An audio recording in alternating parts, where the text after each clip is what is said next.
Welcome everyone. This is Nimisha Yadav, core team member at DSC Banasthali Vidyapith, and we are here with an exciting session on Google Summer of Code. Google Summer of Code is an open source program which is internationally organized for student developers for promoting open source culture among the project development and contributions. We are honored to have collaborated with 7 developer student clubs from all over India. We have DSC VIT AP Campus, DSC Triple IT Bhagalpur, DSC Andhra University College of Engineering, DSC PSIT, DSC JECRC University Jaipur, DSC Oxford Engineering College, DSC Jayant Rao Sawant College of Engineering, Pune. We are honored to have Mr. Madhav Gaba sir as our guest speaker for this session. He's a backend developer at Goldman Sachs and has been a GSoC mentor at Aussie since 2019. Welcome, sir. Moving on to the agenda of this session. In this session, we'll be providing complete guide about GSoC 2021, the effective ways to draft a proposal and selecting an organization, various tips, timeline, and benefits of participating in GSoC. I would now request Madhav sir to please take forward the session. Over to you, sir. Hello everyone. Thanks Nimisha for the warm introduction. So as Nimisha told already, I am right now working at Goldman Sachs for around 2 years now, and I have been mentoring at Aussie from 2019. Actually, I did my Google Summer of Code in 2018, and then eventually started mentoring as well from the next year.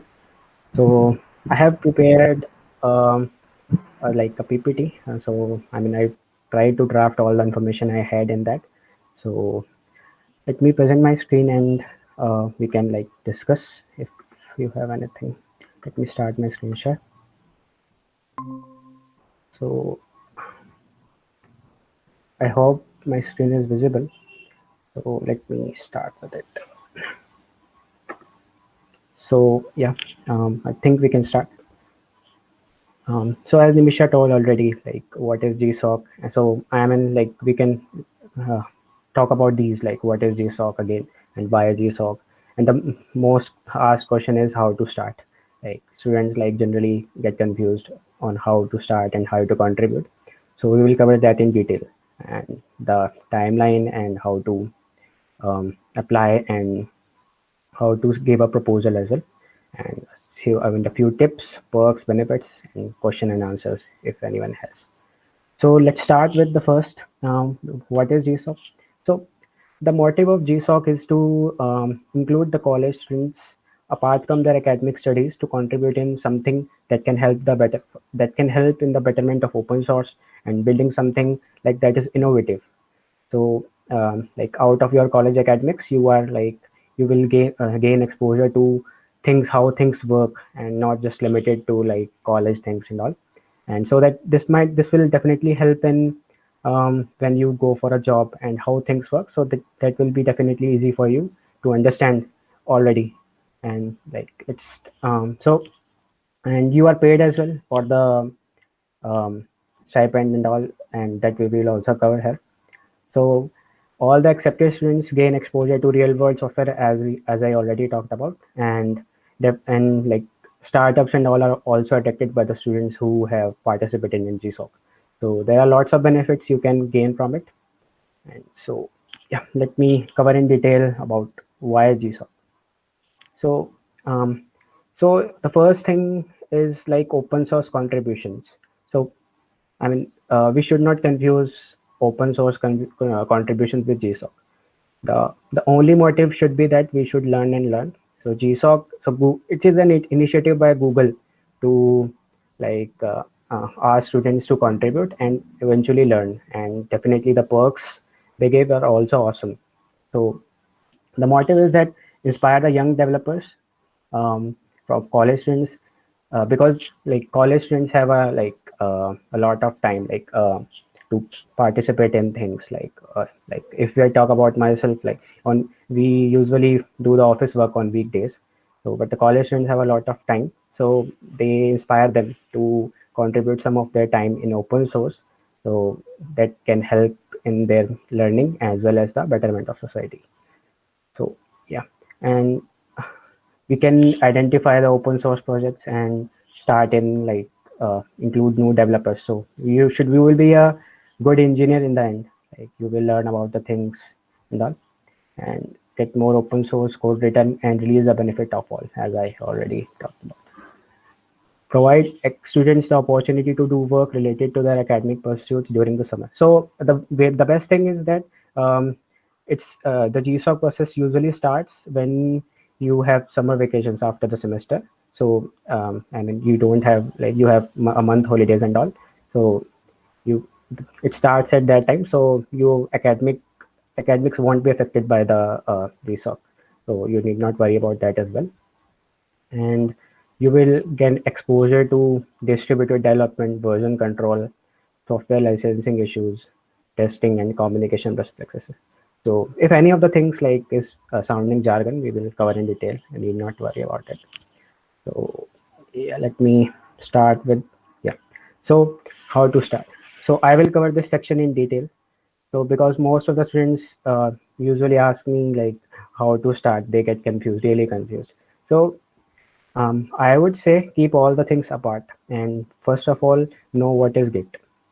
So like if I talk about your college projects and all, so what you do usually do is sit together. Let's say you are building some mobile application and all, or maybe a very small project uh, like uh, like oops related project in less restaurant system or something like that. So you are able to do that because you are sitting together, you know, like this chunk of code is written by him and this chunk of code is written by him, so we can collaborate together and uh, deploy that code and all and show to your whatever. But this is not possible in distributed development. So by distributed development I mean so like there, let's say there are 100 developers and they are all around the world. They can't, each of them can't connect with each other and ask them to write a chunk of code. So here Git comes into the picture.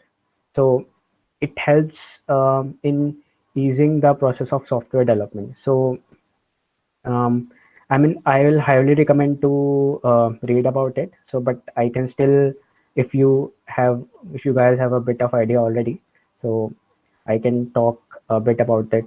So, so GitHub, as I already, so there are like very many, like many websites for GitHub, GitLab, Bitbucket, and all. So the target is almost the same. And like most of the open source projects you will find on GitHub. So Git has all of them has a common features.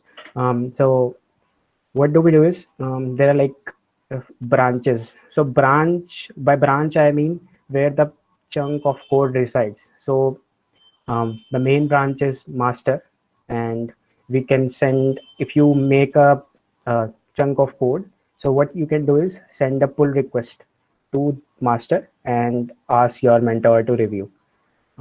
So you can think it like a tree branch only, that uh, uh, your main branch is master and there is another branch, so we need to merge them. So what happens after merging is whatever you the code you did went to master and is now deployed. So um, how what we achieve by this is like the, your code is seen by everyone, and if even if there are 1,000 developers, they can like see like this code is going to in production and all. um, and this is like about the branches. And if you can like browse GitHub in your laptops and all right now itself, so you can see like any, if you open any project there are like issues. So what are issues? Let's say you choose a project and you want to contribute in it. So let's say there is some bug in the mobile app that UI is crashing for some screen and all, so you can raise an issue. So what is an issue? Issue is a bug in that uh, particular project and all. So you can raise a issue, assign it to yourself, and tag your mentors um, that I will be working on this. So this way, the issue is assigned to you, and you can raise a pull request against the that particular issue. Um, if like again, I'm saying the same thing. If this is sounding very jargon, so I would recommend to go through the Udemy tutorials or YouTube tutorials, anything you like. But this is a prerequisite. We can't actually proceed without this Git, because it's like a distributed development, and distributed development has a prerequisite of Git. So um, I can still cover anything about Git here. If anyone has a question, you can feel free to ask or pause me anytime. Otherwise, we can proceed.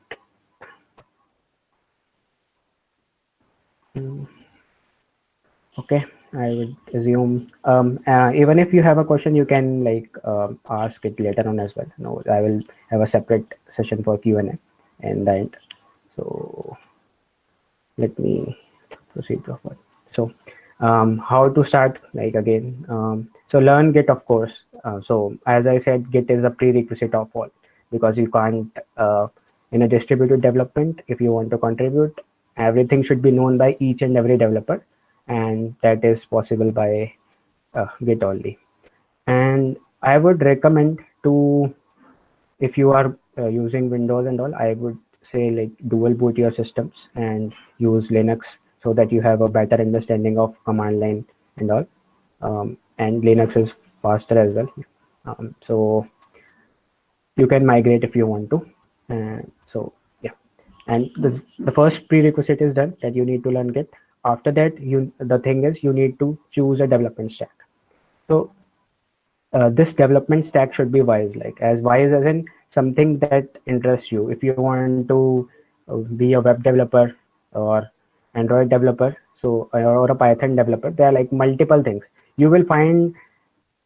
Any, like all the organizations use some technology, so it's not like that if you know C++, you won't be able to find any organization that uses C++.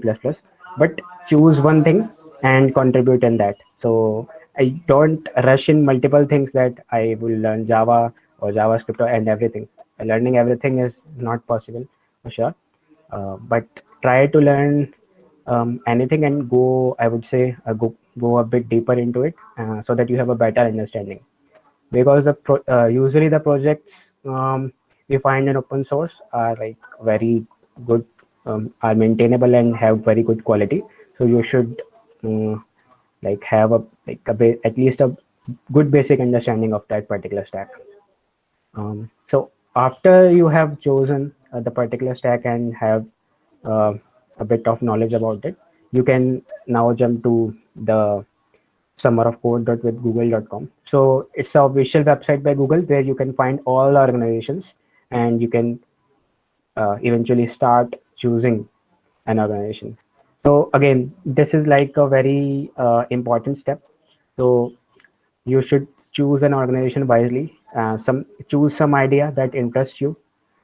If I talk about myself, so I had an understanding of JavaScript. So I chose a project in React Native. So I mean, it was like I went through all the organizations and filtered out which projects are using React Native, and chose the one which was suiting me. So I would recommend to do the same, and not rush into every type of technology and every type of projects and all. So just stick to one technology and filter out organizations, and then eventually finalize at least one, two, or three maybe. Um, I will cover that also, that how many organizations you can uh, send a proposal to. So yeah, let me. So this is the official website of Google that I covered in the previous slide. Summerofcode.withgoogle.com. So if you see in the top bar, there is the section for organizations. So if you let me actually um, sh- uh, share it here. This is summerofcode.withgoogle.com. So here is a long list of organizations. So you can filter categories here. So this is my organization. You can, if you want to read about it, you can go ahead and read. And like there are, like you can see, hundreds of organizations, and each and every year some more organizations start coming in. So you can like go through this list, see their stack, and finalize what do you want to work upon. So coming back to, yeah. So this is the timeline for this year. So this changes a bit every year. So the application period is now going on.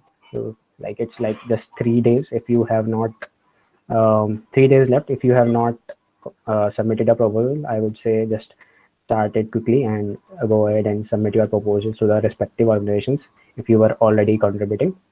And this after that from 13th April to, actually you can find this timeline on the website itself. I have just pasted the screenshot here, so you can get it from the website. But still I would want to cover this. So the review period is from 13th April to 17th May. So in the mentors review your proposals, and after that, uh, so on 17th the results are announced, and all the students that are chosen can like start with the community bonding. So this community bonding is the kind of the initial start for your organizations. So in this period of around 20 days, you should collaborate with your mentors and like learn about the project in depth. And anything is not clear, you can like go ahead and uh, ask your mentors and like spend some time uh, in understanding the project in this period, and not go ahead and start coding itself.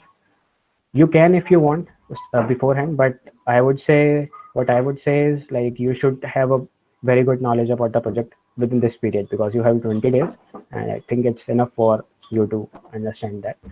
um, After that, the official coding period begins.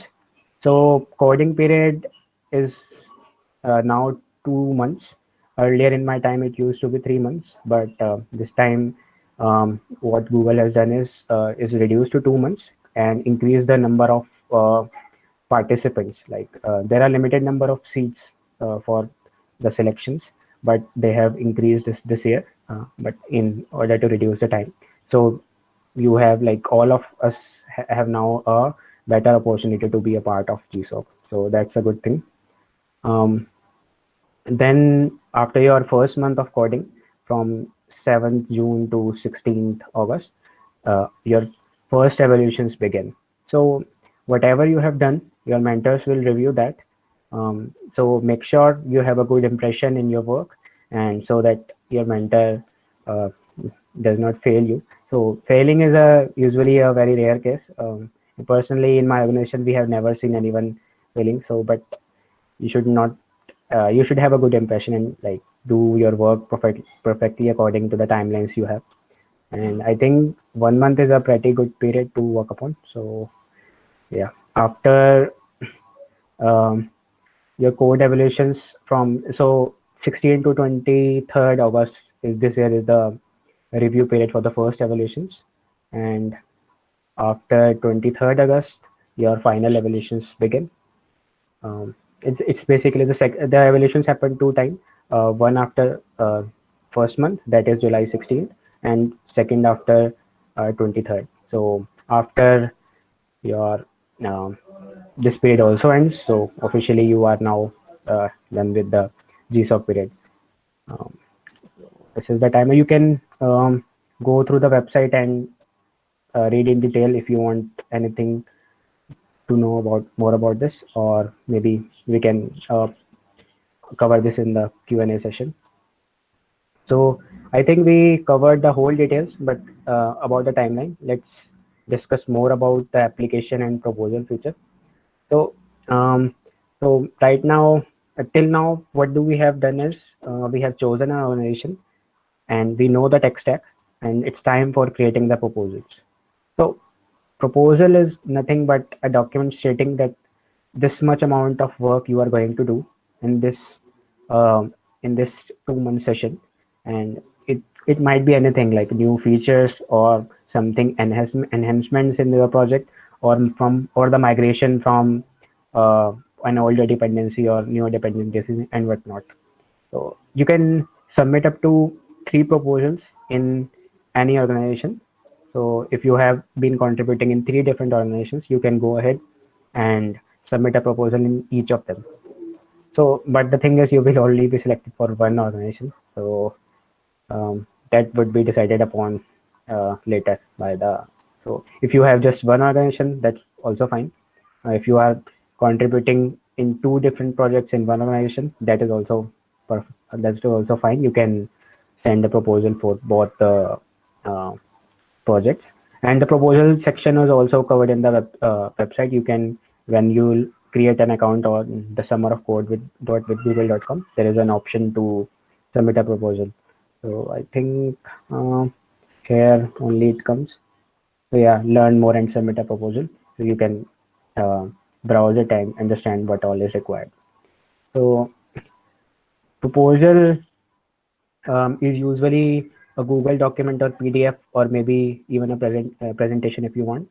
But the thing is, we should, instead of being so fancy, we should cover all the details that we will be working upon. So it should include your proper timelines. I mean, timelines should be meaningful.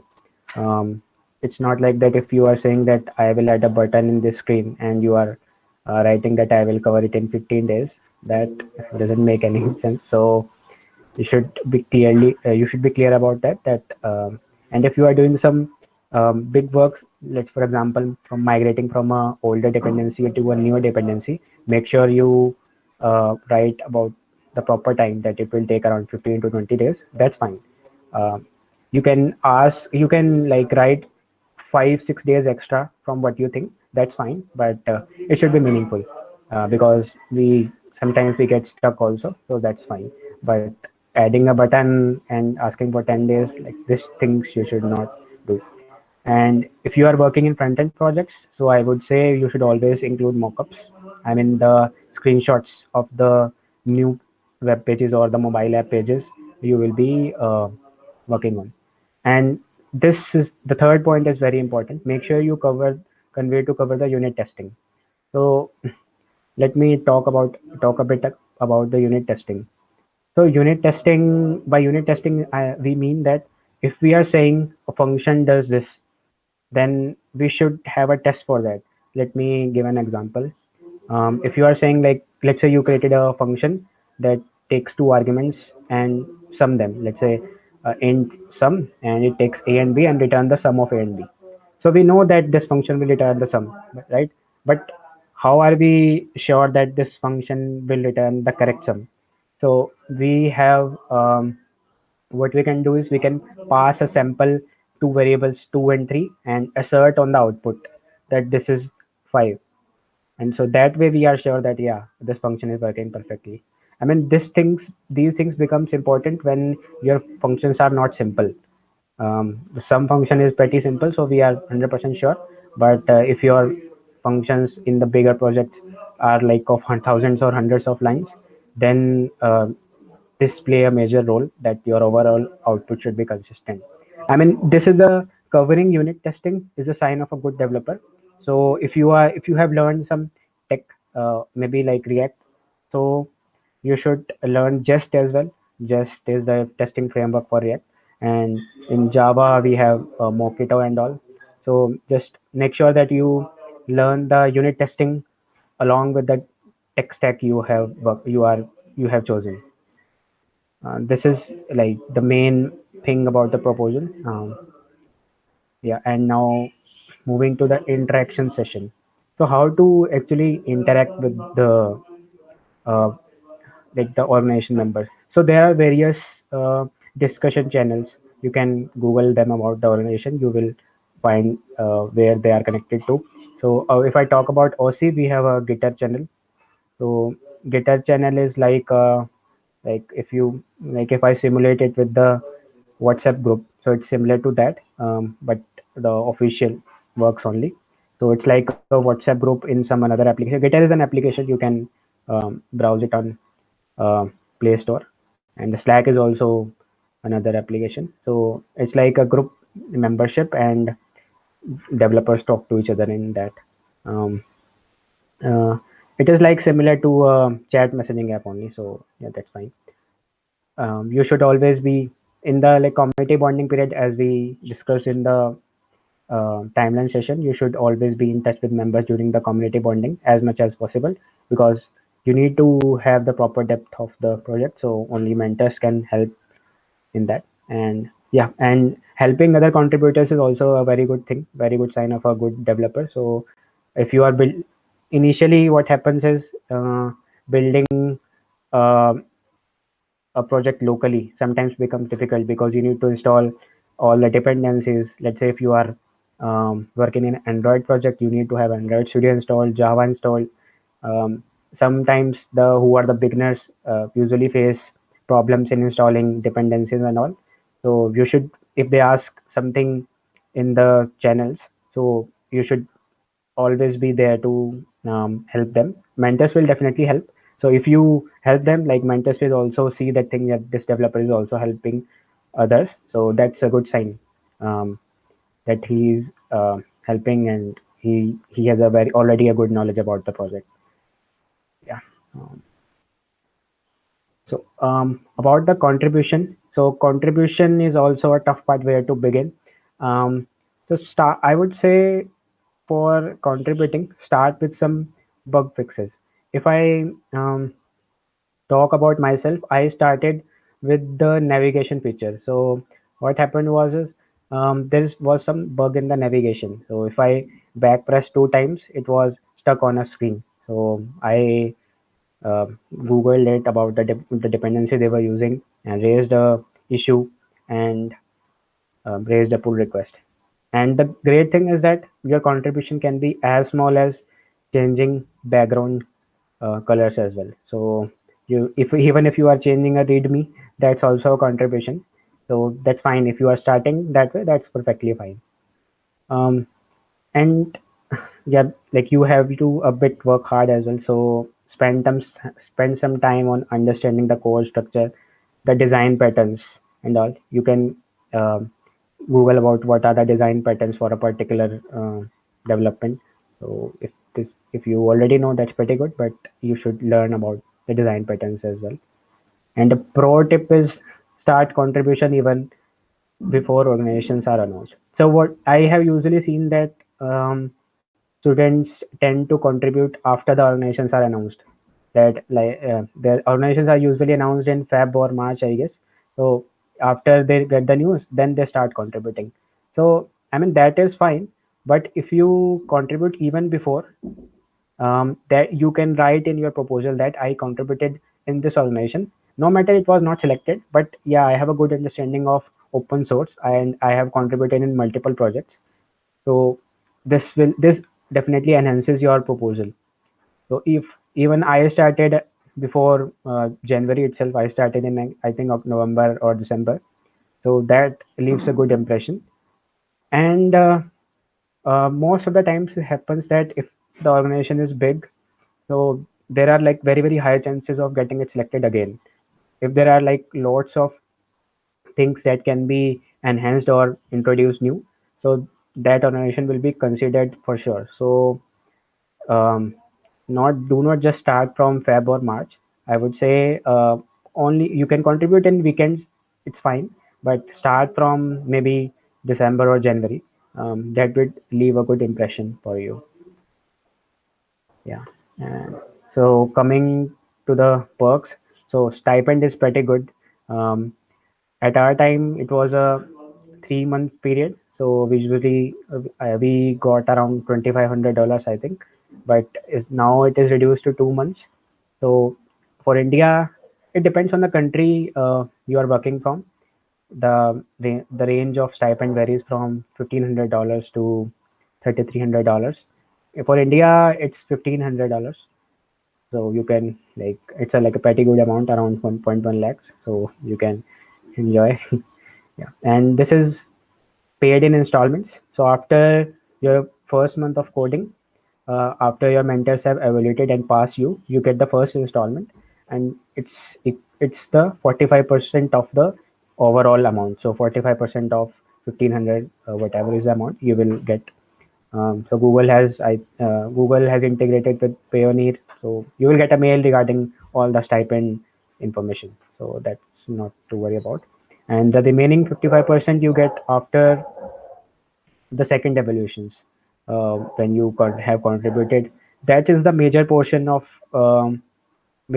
contribution as well. Your um it might happen that you have done pretty good in first evaluation, but you have not been working pretty good in second evaluation. Then also you can be rejected. So make sure you do not do that, because you won't get any certification or and all, and neither the stipend, the remaining stipend as well. So make sure you work hard in both the sessions. Um, so after this is completed, so your mentor submit the final evaluations and you get your whole amount. The certificate, you will get a certificate after the second evaluations, if you are passed.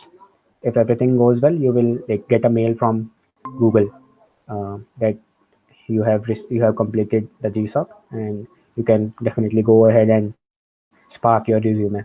um, like most of the startups I have seen, like try to interact with the students who have GSoC in their resume, because they already have a very good knowledge of that particular tech and version control. So this thing will definitely help in your resume building. So I would pause here for a moment and let's cover some questions. I know like you must have lots of doubts, but we can pause here. If you want me to explain something in more detail, anything, so just feel free. I will try to cover.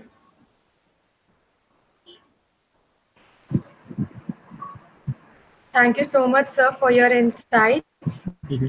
And there are some common queries which students have. Hmm. How Hmm. has been your entire mentoring experience been like? Like helping students to contribute in various organizations. So how has your experience been like? My experience, my personal experience has been pretty good. The the students that contributed in my project were really awesome. They already had a very good knowledge of the project and the domain. So I mean, even I have learned a lot from them. So it has been a pretty good. But yeah, starting when you start a project, so it's not easy to like build it successfully. Even it took me around 10 days to actually build project in my local, installing the, like I already talked about Android Studio, the dependencies, Java, um, and other npm things and all. And as I said, like all should migrate to Linux. I mean, this because in most of the companies you will be using Linux only. So, and it's a bit easy to install dependencies here. So yeah. All right. So, sir, as a student who has never contributed towards open source, so what should be his or her initial approach in contribution to open source? So yeah, I mean most of the students face this difficulty, um, at starting a project. Which one? Where should I start? So as I covered initially, so we should start from learning Git itself and forget about everything. Just learn Git. So once you have seen what Git is, how can we, what are commits,